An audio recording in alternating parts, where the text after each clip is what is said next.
Bienvenido, Nelson Espinal Báez, desde Harvard para nosotros, que además tú disfrutas mucho eso, cada vez que tú vas a una actividad en Harvard, un curso de reentrenamiento, lo dices. No, es que yo entreno allá, nosotros entrenamos allá, yo soy asociado al programa de Harvard y MIT. O sea que eso es verdad, no es que te... Ahora en noviembre, por cierto, tenemos 17 naciones diferentes de América Latina representados por ejecutivos seniors de toda América Latina, y ahora España también, que van a nuestro programa de negociación y persuasión en la universidad. ¿Y por qué no cambia el mundo si hay tantos países involucrados en eso? Bueno, antes que nada, gracias, Carmen, como siempre un placer compartir contigo dentro y fuera de las cámaras. Claro. Antes que nada, tú hablaste de el Centro de Resolución de Conflicto de la Madre y Maestra, se llamaba CEPREC. Ese centro, yo ayudé a Monseñor Agripino a formarlo a partir de febrero de 1999. Trabajé muy de cerca con Monseñor en el diseño de ese centro. Trabajé con los chilenos que el Monseñor Agripino contrató, y con Juan Gutiérrez, un español, un vasco extraordinario, y conjuntamente con ellos creamos el CEPREC a partir del año 2001. Yo empecé asesorando a Monseñor desde febrero. Entonces la observación tiene absoluto sentido. O sea, total y absoluto sentido. Total y absoluto sentido. O sea, de hecho, yo fui del Consejo Consultivo del CEPREC junto con el CONEP, el sector empresarial, el sector oficial y la sociedad civil. Y ahí estaba en el Consejo Consultivo de ese centro, que lamentablemente no continuó. No tengo informaciones internas de la Madre y Maestra, pero después de Flavio Darío, la distinguida Iraima Capriles fue la directora. Después vi a otra señora dirigiéndolo y le he perdido la vista al CEPREC. Mira, tiene esa historia y fue precisamente una referencia muy válida. ¿Y en el origen está usted? En el origen del CEPREC tengo el honor de haber colaborado para su diseño, su estructuración, fundación y la negociación y estuve al lado de Monseñor con el BID, quien nos financió, y los asesores chilenos que fueron la contraparte. Y no es que quiera eludir ni desviar del tema que nos ocupa, pero a propósito de la mención de Agripino Núñez Collado, caramba, no es bueno decirlo porque una nación se fortalece cuando no necesita de determinadas figuras, pero cuánta falta ha hecho en todo este periodo de hace tiempo una figura como Agripino Núñez Collado. Y él se reiría muchísimo si me oye a mí decirlo, y se lo dije una vez, porque uno se encargaba de criticarlo, de decir qué es lo que pasa. Sin embargo, ayudó a la gobernanza. Mucho. Y hay que decirlo, aprovechar este programa para decir algo que pocos saben. Nacieron dos instituciones que Monseñor impulsó para sustituirlo a él. El CEPREC, que acabamos de mencionar, y el CES, el Consejo Económico y Social. Que ahora está en la palestra, el CES. Ambas instituciones, en la cual el primer director del CES, no sé si tú lo conoces. No me diga que lo tengo. Lo tienes enfrente. 2 meses, 3 meses exactamente, Monseñor me pidió que lo ayudara a crear el CES, y junto con Monseñor fui el primer director provisional, porque mis obligaciones internacionales, y dije, Monseñor, yo puedo 2 meses, me dijo el 6, y partimos como buenos negociadores entre a los 3 meses. Yo fui el primer director y él el primer presidente del CES. Usted se fija, ahí viene, ojalá Ángela Peña estuviera escuchando, ahora viene otra faceta de Monseñor, cómo él miraba el talento y miraba a los jóvenes. Eso es... Sí, tenía esa virtud. Pues sí, Carmen. A ver, yo creo que empecemos con algo de concepto, porque yo estoy frente a una intelectual también, y aquí en la Z siempre se busca hablar con mucho nivel. Hay una distinción entre conflicto y litigio que quiero compartir contigo. Porque tú, como buena abogada, decías, cuando vi el CEPREC, caramba, pero ¿cumpliste la ley o no cumpliste la ley? Un litigio no es más que un conflicto visto desde la ley. Claro. Punto. Un litigio en el concepto, en el sentido jurídico del término, que tú y yo y todos los abogados que nos escuchan conocen, no es más que un conflicto visto desde el mapa legal. Desde el mapa, ahora los buenos abogados dirán, desde el mapa legal constitucional, desde el mapa legal civil, desde el mapa legal penal, desde el mapa legal laboral, o desde el mapa legal de derecho administrativo o procedimental. La famosa frase de mi querido profesor Artañán Pérez Méndez, que decía: el buen abogado no es el que sabe incidentar, sino el que no se deja incidentar. Lo estoy oyendo. Exactamente. O sea, para que los colegas que nos escuchan dirán, pues es verdad. O sea, ¿qué hace la resolución de conflicto? ¿Qué es lo que empieza a hacer, a pensarse a partir de la década de los 60, 70 y en particular en los 80 en Harvard y en otras universidades importantes del mundo?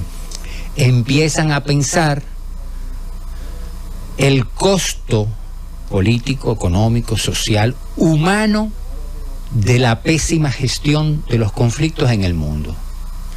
Hay un profesor que fue mi mentor, Roger Fisher, que debió haber ganado el Premio Nobel de la Paz, que llega de la Segunda Guerra Mundial y todos sus amigos habían muerto. Y se encontraba con una soledad existencial. Decía, yo tenía apenas 20 años de edad y parecía un hombre de 100, que todos sus amigos de infancia han muerto y yo estaba sobreviviendo. Y ese profesor, junto con otros profesores, empiezan a pensar el tema del conflicto, pero se van más lejos. En un primer momento empiezan a pensar el tema del conflicto y empiezan a crear una especie de handbook, de cuaderno, de libreto para mediadores internacionales. Y el proyecto de investigación se transforma en lo que es hoy el programa de negociación de la Universidad de Harvard, en el cual está el que yo te mencioné, del cual yo estoy asociado, que es MIT Harvard Public Dispute Program at Harvard Law School, que es el programa de Harvard y el Instituto Tecnológico de Massachusetts para las negociaciones complejas, la mediación de conflicto y la construcción de consenso en políticas públicas. De ese programa nace todo esto que estamos hablando y nace ese programa de negociación y se transforma no solo en resolución de conflictos, sino en negociación de empresas, fusiones, adquisiciones, reestructuraciones, construcción de consenso en política pública, relaciones internacionales, diplomacia, gestión de cambio, todo un mundo de investigación de cómo negocian las personas exitosas en el mundo. Políticos exitosos, banqueros exitosos, empresarios exitosos, diplomáticos exitosos. ¿Cuáles son los elementos que confluyen, que se repiten en el éxito de estas personas? No son coaching ustedes. Nada de eso. Bueno, existe el negotiation coach o el coach de negociación, pero eso es una área. ¿Por qué? Porque esa ¿Y la formación que se les exige? ¿Jurídica? No, sociólogo, psicólogo. De hecho, Roger Fisher es abogado, pero otro de los fundadores del programa de negociación, ingeniero, pues. William Ury, es Lawrence Sonskian, que es el director del MIT Harvard, es urbanista, y Ury es antropólogo. Es antropólogo, y están todos dentro de la escuela de leyes. Está en el 5º piso de la universidad. O sea, ¿por qué? Porque la visión de la universidad fue, todo abogado debe ser un buen negociador. Exacto. Y entonces de ahí nace el vínculo con la Escuela de Gobierno Kennedy de Harvard, porque se entiende que todo político debe ser buen negociador.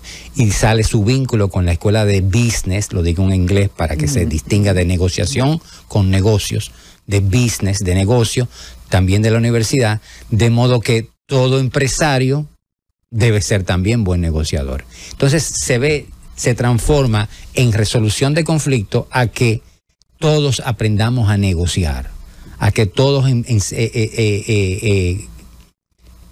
entendamos que la negociación es un proceso que se estudia con metodología, con una teoría, con varias teorías, con mucha investigación detrás, con mucha investigación detrás y con muchas disciplinas detrás.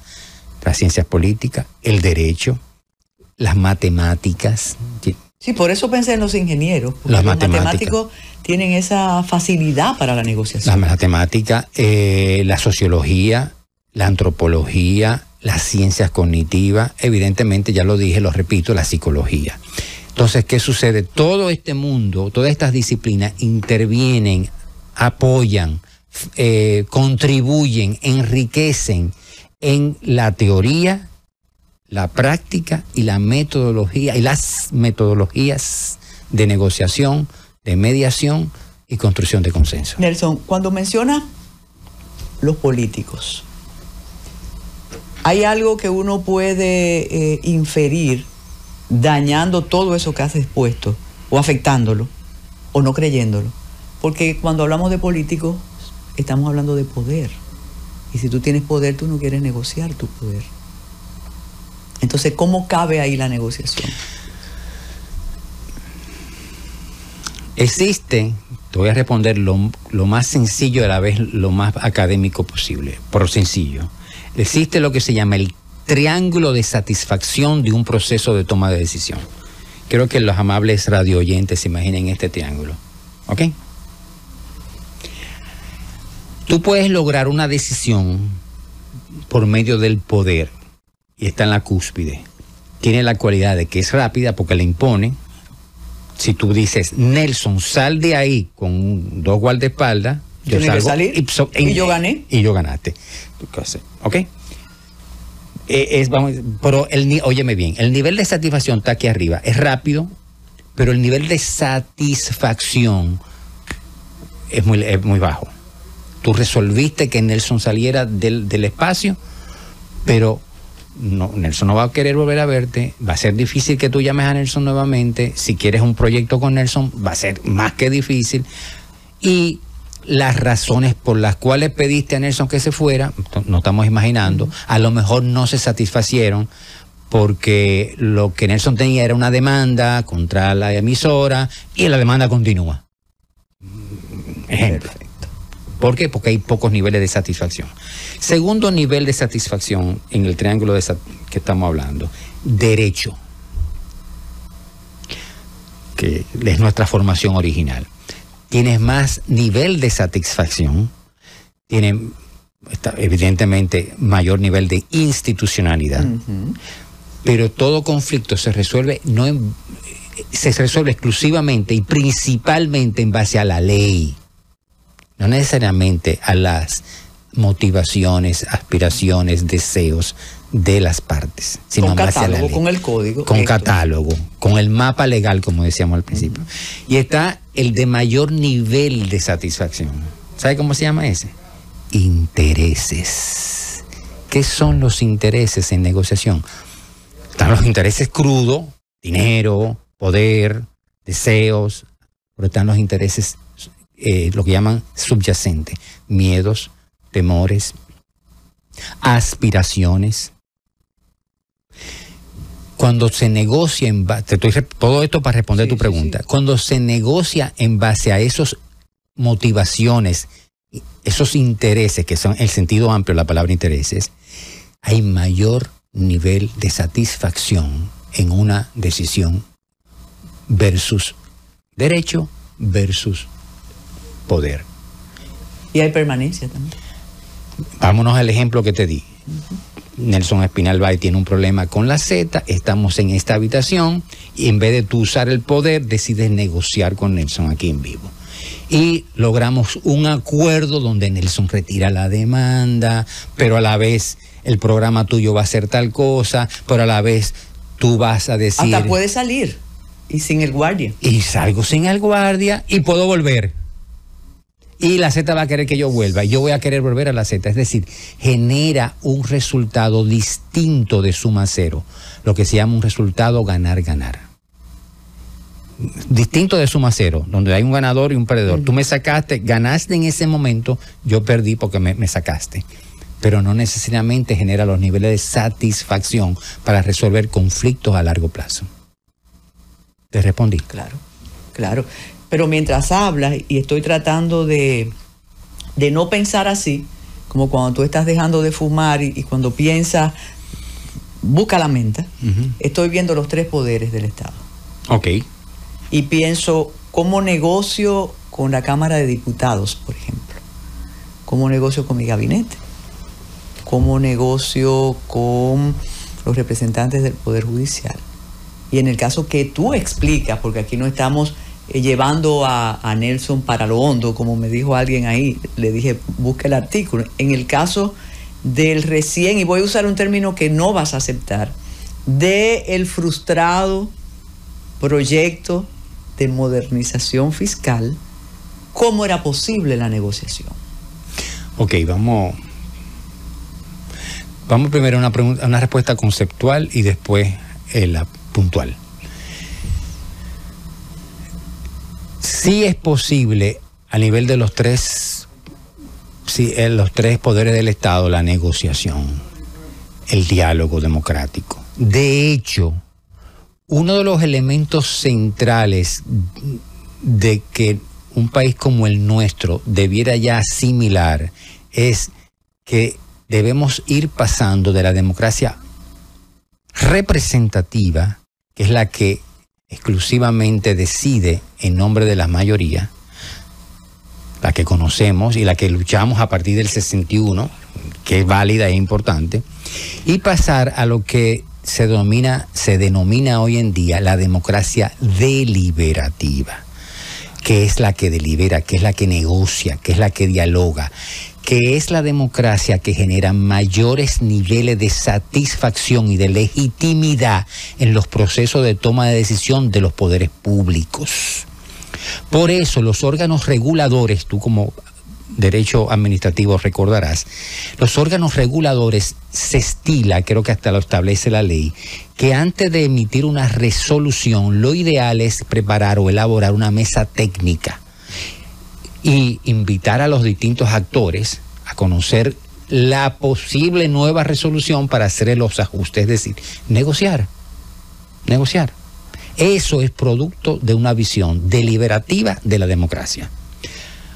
Un proceso, estoy bien conceptual para meterme a lo hondo después, sí.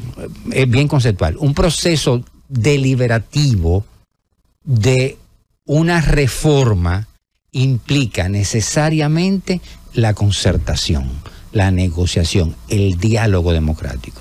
Lo ideal, desde mi punto de vista, no era pasarlo al Congreso de la República, que es la democracia participativa pura, vota mayoría y todo, sino llevarlo a un proceso de concertación social y política con los distintos actores. Es decir, un proceso de construcción de consenso en política pública, que implica varios pasos.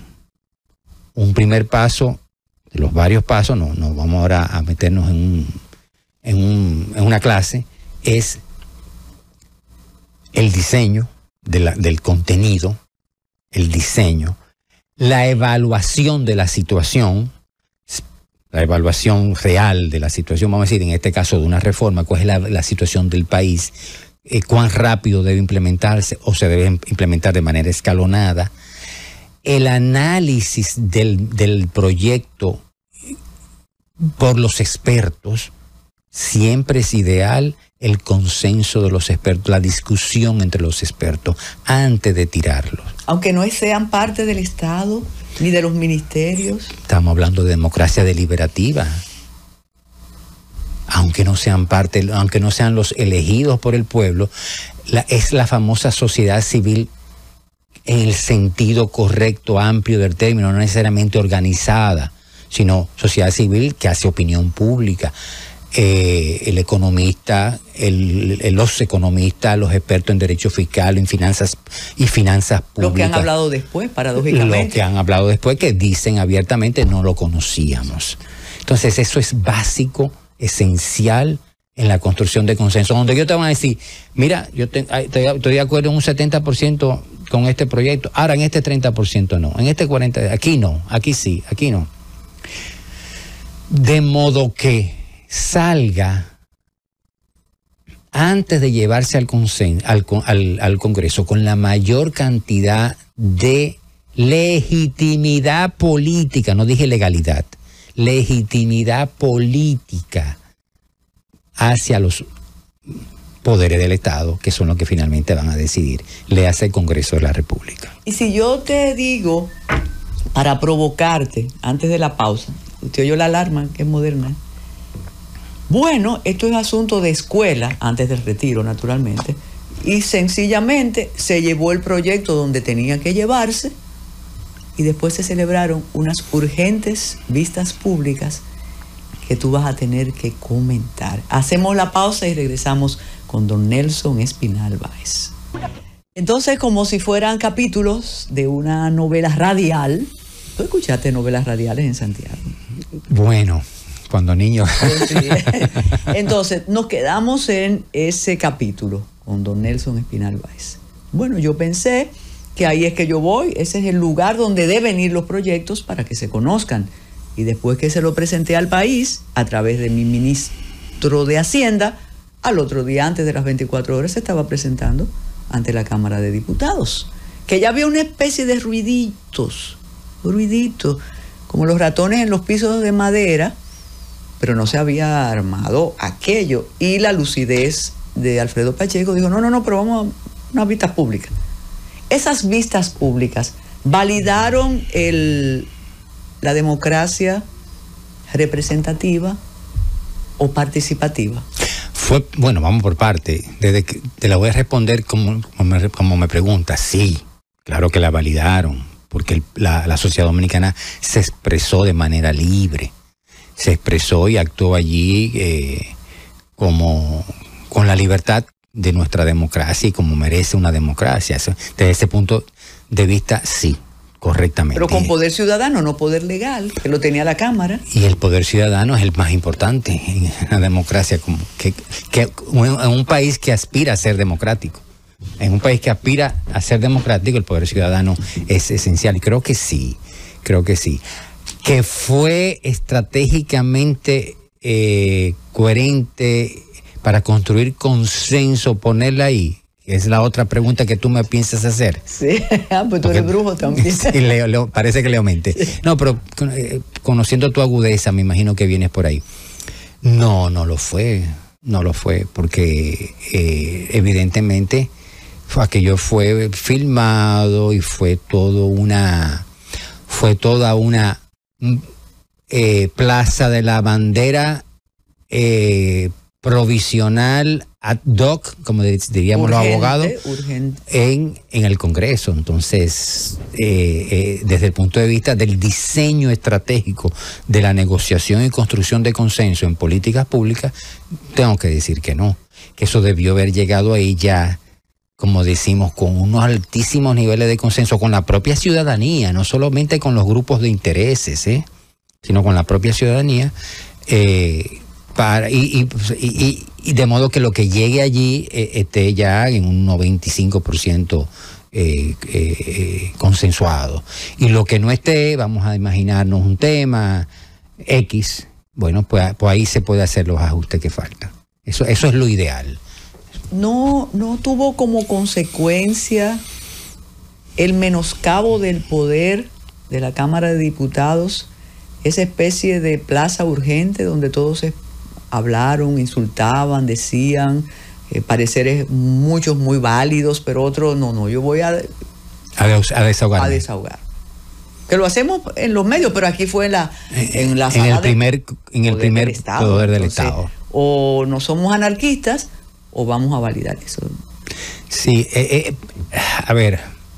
Sé que son conceptos. Sí, es parte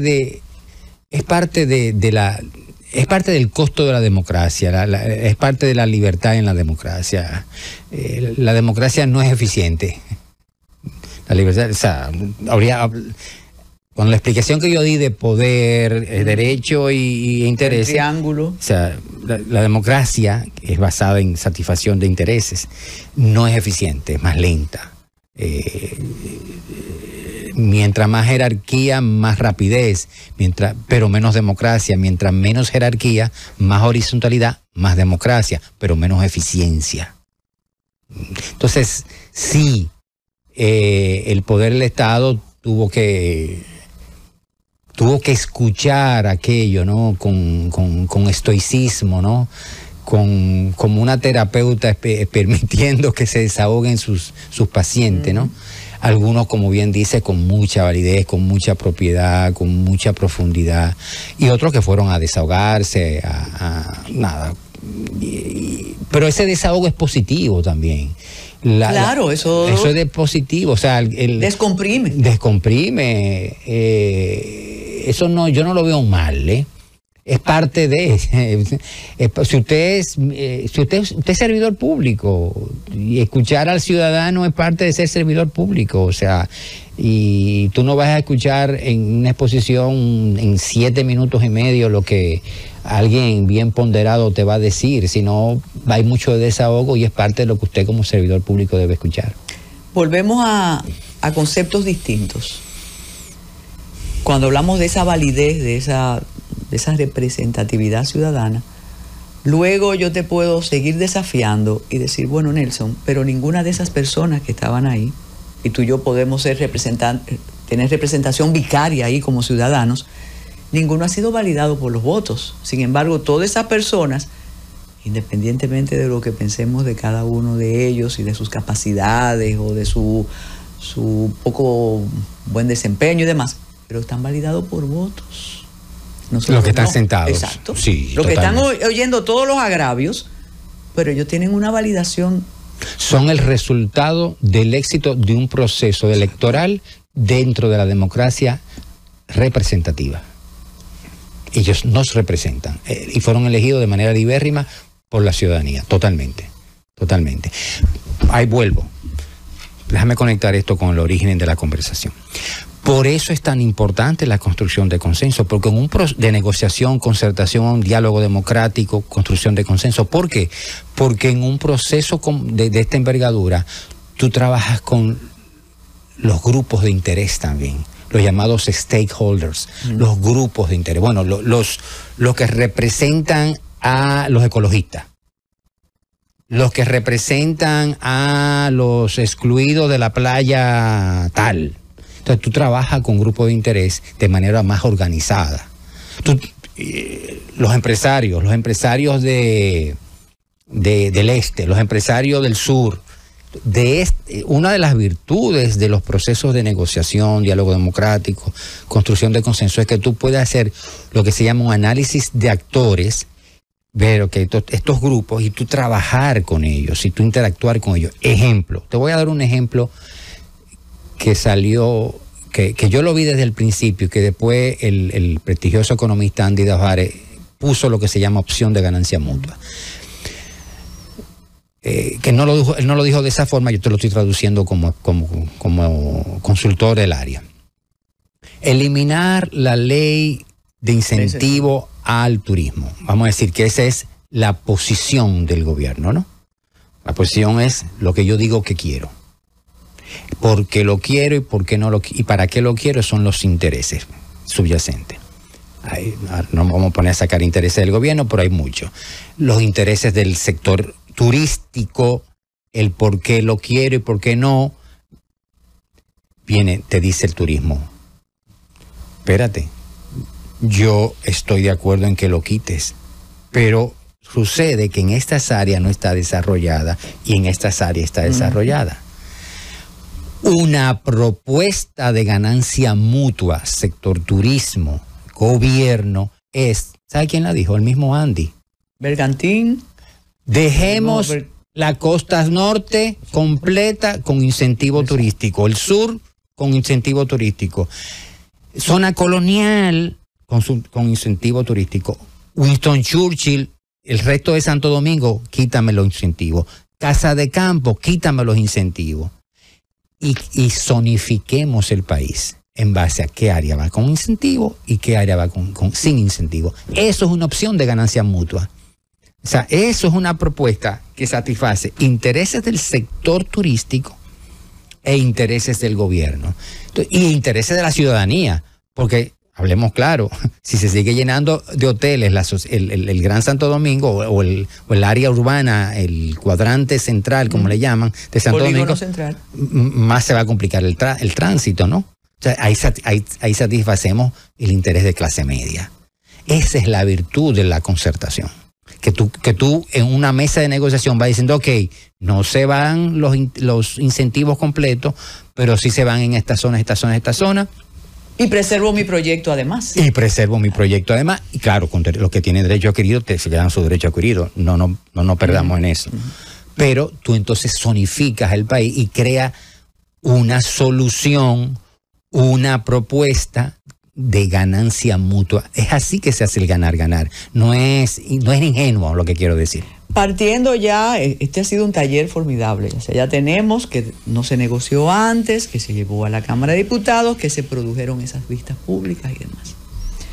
Hay algo que a mí, a veces, y voy a repetir algo que digo y he escrito varias veces, que a veces la transparencia expone demasiado, Nelson. Sobre todo cuando hablamos del Estado. A mí me sorprendió, y cuando uno dice estas cosas por aquí, sabe que hay consecuencias. A mí me sorprendió que el señor Figueroa, Homero, dijera, no, es que nosotros medimos y estábamos en el suelo, entonces eso había que retirarlo. Y la misma aceptación que tuvo el proyecto desde el funcionariado, porque estaban en todos los espacios defendiéndolo en principio, se volcó a justificar el retiro y habló el presidente de la República. Una decisión de Estado, cuando tú la crees, debe depender de lo que diga el público, de la queja ciudadana, emocional por demás. Vamos por parte. Una decisión de Estado en un contexto democrático debe tomar en cuenta a la ciudadanía. Lo que yo sí creo que no debe variar es la decisión como tal, sino que debe hacerse ajustes, debe negociarse soluciones que satisfagan esas voces ciudadanas en la medida de lo posible, no necesariamente unánime, en la medida de lo posible, y a la vez se satisfaga la aspiración, el deseo, el objetivo del Estado dominicano de profundizar de hacer su reforma fiscal y profundizar su responsabilidad con la sociedad dominicana. Tiene que haber eso, es ambas. Ahora, pero que se escuche al pueblo es para mí esencial y positivo. Sí, oye, hay cantidad de personas fascinadas con vuestra participación, incluso una abogada muy apreciada, que de hecho ella se hizo experta en conciliación, sobre todo tratando materias tan delicadas como herencia, rompimientos matrimoniales y demás. Pero cuando está el Estado, a mí me mortifica, quizás por un concepto muy tradicional, ni siquiera clásico del asunto. Porque yo lo veo, bueno, se tomó una decisión, no le gustó al público, no lo consultamos antes, entonces yo la retiro. Entonces, no sé, ese curso que yo tengo que hacer allá en Harvard, no sé qué me dirá, porque estamos hablando, incluso yo digo que es una especie de consentimiento ciudadano. El buen padre de familia, a veces el presidente se comporta así, bueno, déjame no mortificar los súbditos. Y siempre vamos a recordar a Churchill con sangre, sudor y lágrimas y trabajo. Entonces, bueno, ya retiramos el asunto. Con el lunes, que no puedo dejar de mencionártelo, cuando le preguntaron, presidente, ¿hay opción? No hay opción. Entonces, lo que era tan necesario para el equilibrio fiscal en el país, lo que necesita el Estado para garantizarnos como ciudadanía muchas cosas, de repente cambió. O vamos a pasar un periodo de vacas flacas y no nos han preparado. Yo espero que el presidente de la República tiene tiempo, un gobierno que está comenzando. Yo espero que el presidente de la República, en un tiempo prudente,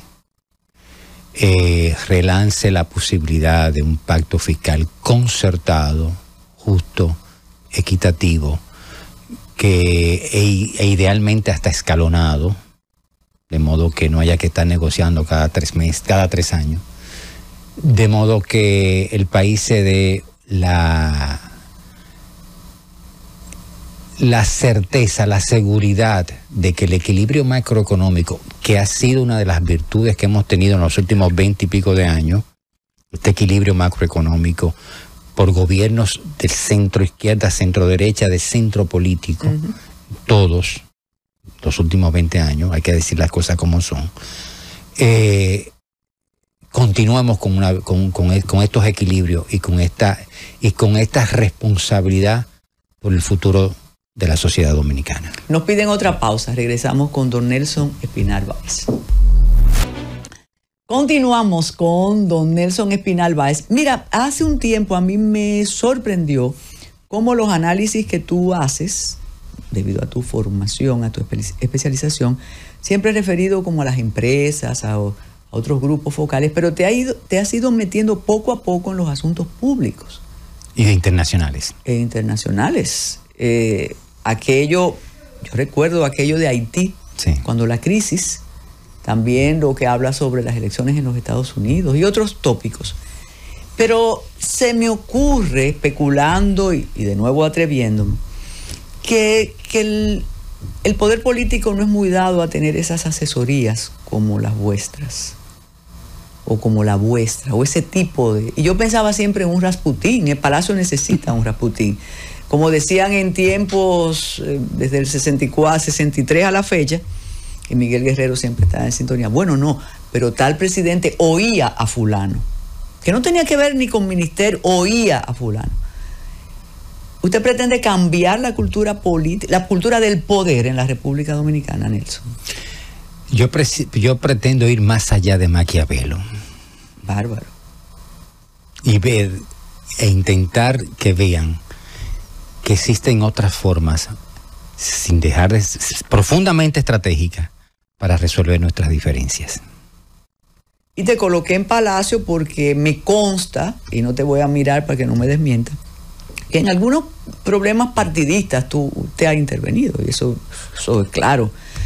Pero a veces uno piensa que más allá de los comunicadores, de los encargados de estrategia gubernamental, se necesitan asesorías como la vuestra. Gracias. Tuve el honor al pedido del presidente Abinader, de trabajar en una mediación importante en el 2022-23. También tuve el honor de trabajar en el gobierno de Danilo Medina en las mesas técnicas del Indotel, cuando el hoy presidente de la Suprema Corte de Justicia dirigía el Indotel, y él tenía un proyecto grande, complejo, con las telefónicas, y fui quien diseñé y coordiné y articulé con el equipo del Indotel las mesas técnicas. Y también en el gobierno del presidente Fernández tuve el honor de mediar entre AES Dominicana y CDEE un conflicto muy, muy grande, el cual se resolvió en la mesa de diálogo y negociación. Me encanta que lo diga, porque también viene la desconfianza o la sospecha de que puedes pertenecer a un grupo o a otro. Dije 3. Exacto, ya, con eso nada más te faltó Balaguer, pero estabas estudiando en La Salle. En La Salle, exactamente. Mira, y esta mediación va más allá de estos conflictos particulares. ¿Usted no cree que la sociedad dominicana está necesitada de una mediación para problemas puntuales que nos están afectando de manera dramática? El tránsito, por ejemplo. La violencia, por ejemplo. ¿Cómo se puede mediar para eso? Bueno, yo creo que la sociedad dominicana para temas grandes sí hace falta, lo voy a decir públicamente, hace falta un Agripino Núñez, una persona de ese calibre que con gran prestigio tuvo grandes éxitos con sus virtudes y sus defectos como toda obra humana, pero creo que debe transformarse esto más que todo en procesos más institucionales, y yo diría que haya un Consejo Económico y Social funcional, operativo, que no sé por qué. Escuché hace apenas una semana a César Dargan, vicepresidente ejecutivo del CONEP, decir que el CES no está operativo. No tengo las razones ni la información, solo estoy citándolo.